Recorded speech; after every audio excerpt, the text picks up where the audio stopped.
SAK TV, ngaji terus ngaji. Ada sebuah kisah seorang ulama, seorang sufi. Kalau tidak salah namanya adalah Ibnu Samak. Suatu ketika Raja Harun al-Rasyid merasa gundah gulana.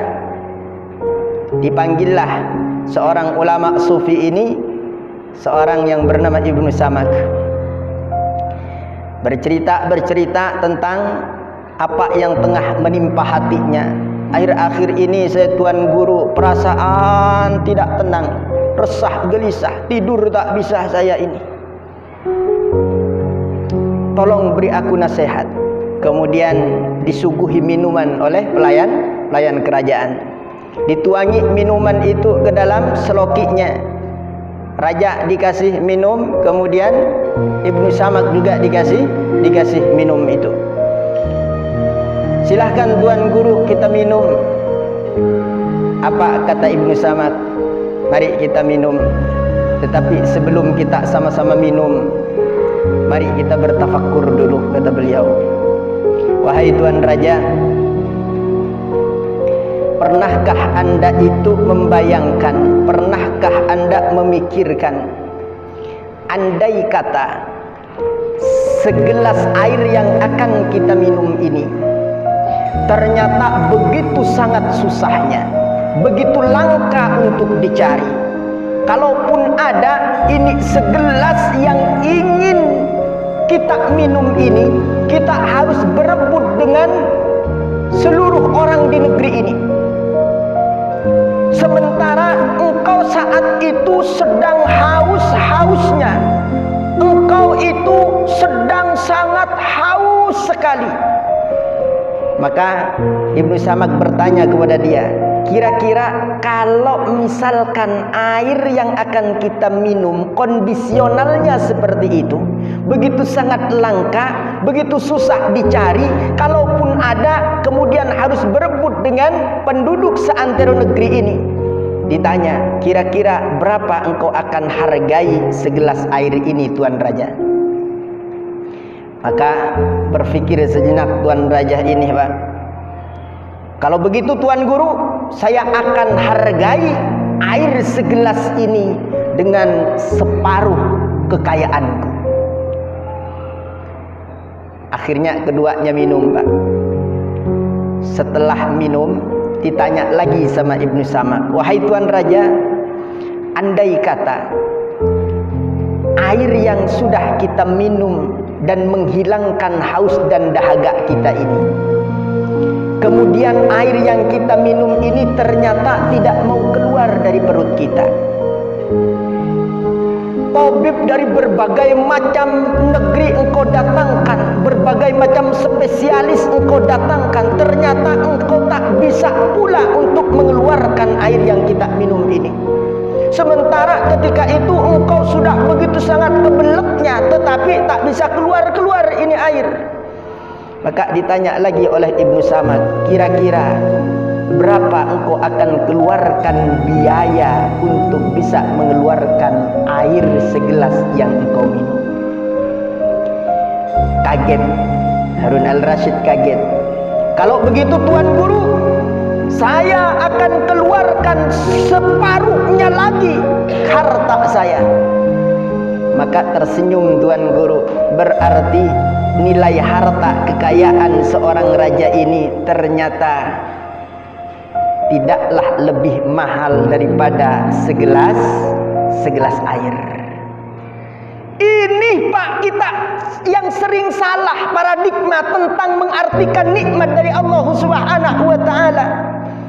Maka diingatkan oleh Rasulullah, wa man lam yashkuril qalil la yashkuril katsir. Orang yang tak pandai bersyukur terhadap hal yang kita anggap kecil, maka hakikatnya orang itu tak pandai bersyukur dengan hal yang kita anggap besar. Wa man lam yashkuril qalil la yashkuril katsir. Maka saudara-saudaraku yang dimuliakan Allah Subhanahu wa taala, kalau kita mempunyai paradigma yang benar tentang nikmat dari Allah Subhanahu wa taala, maka dijamin kita ini menjadi hamba Allah yang pandai bersyukur. Orang yang tak pandai bersyukur itu Pak, karena salah paradigma di dalam mengartikan nikmat-nikmat dari Allah Subhanahu wa ta'ala. Maka kita diingatkan dalam surah yang sering kita baca, salah satunya di dalam surah Al-Waqi'ah. Afara'aitumul ma'a alladhi tashrabun. Bagaimana, kata Allah, pandangan kalian tentang air yang kalian minum? Ma'alladhi tashrabun. A'antum anzaltumuhu minal muzni am nahnul munzilun. Apakah kalian yang menurunkannya dari langit, ataukah kami yang menurunkannya? Law nasha'u ja'alnahu ujajan falawla tashkurun. Ini endingnya diingetin lagi kita tentang syukur. Kalau kami berkehendak, kehendak kami pasti terjadi. Kami bisa menjadikan semua air yang ada di muka bumi ini asin tanpa bisa ditawarkan. Kalau asin yang sekarang di laut itu masih bisa ditawarkan Pak. Di Arab itu Pak, banyak hotel-hotel ngambil dari air laut kemudian ditawarkan. Bagaimana kalau air-air semua itu aku jadikan asin tanpa bisa ditawarkan, kata Allah Subhanahu wa ta'ala. Maka kenapa kalian itu kok susah sekali syukurnya, kata Allah. Laula tashkurun. Kenapa kok susah sekali syukurnya, kata Allah Subhanahu wa ta'ala. Padahal nikmat bisa minum dengan enak, ya, bisa makan, habis minum buang air, itu nikmat luar biasa dari Allah Subhanahu wa ta'ala. Kemudian di dalam surah Al-Mulk, surah yang sering kita baca pula, Allah Subhanahu wa ta'ala juga mengingatkan kepada kita, Pak. Apa kata Allah di ending surah Al-Mulk itu? Qul ara'aytum in asbaha ma'ukum ghawra faman ya'tikum bima'in ma'in. Kita sering baca tapi jarang kita renungi artinya, Pak. Apa peringatan Allah di ending surah Al-Mulk yang sering kita baca itu, Pak? Qul ara'aytum, katakan wahai Nabi, bagaimana menurut kalian? In asbaha ma'ukum ghawra, jika tiba-tiba ternyata air yang ada di seluruh muka bumi ini mengering, tak ada lagi air. Kalau dalam tafsirnya adalah zahibun minal ardi. Ghawra itu zahibun minal ardi. Kalau misalkan lagi musim panas, Pak, setelah musim hujan datang lagi.